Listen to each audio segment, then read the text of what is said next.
come experience Budges Lodge with us. This lodge is nestled in the Flat Tops Wilderness along the White River. The water was 42 degrees and primed for action for wild cutties and brook trout.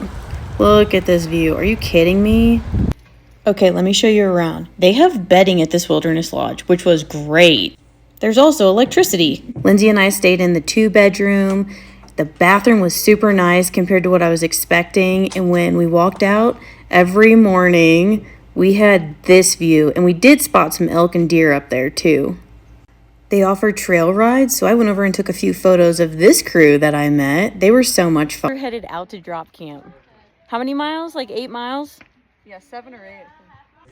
Check out their pack mule loaded down with all their stuff. A guide and a chef came with them. They stayed out there for a few days. That looked like so much fun.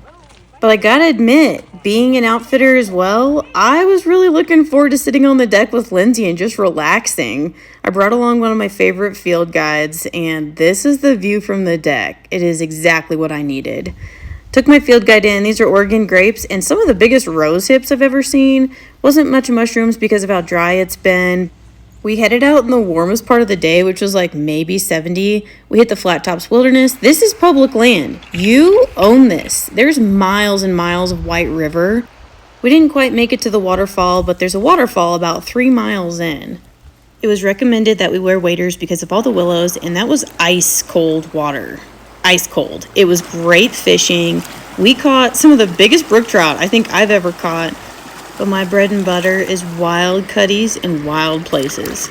The fishing was so good. I was like, what are they eating? We were fishing small Adams, and these look like mayfly nymphs and drake nymphs. But honestly, they were eating anything that's about the right size and the right color. Update. Lindsay is like on her 10th fish. If you're new to fly fishing, Budges does have fly fishing guides that can take you out for the day. Ooh, I thought I would add this because I always find snail shells in the backcountry on the western slope. Need to look into that. Because of how good the fishing was and how remote you are in this wilderness area, just makes you feel like you're in Alaska. Not to mention this blonde elk. I didn't take many photos of inside of the lodge, but you can check them all out on the website. Finally, big shout out to Ryan for donating a trip to Casting for Recovery.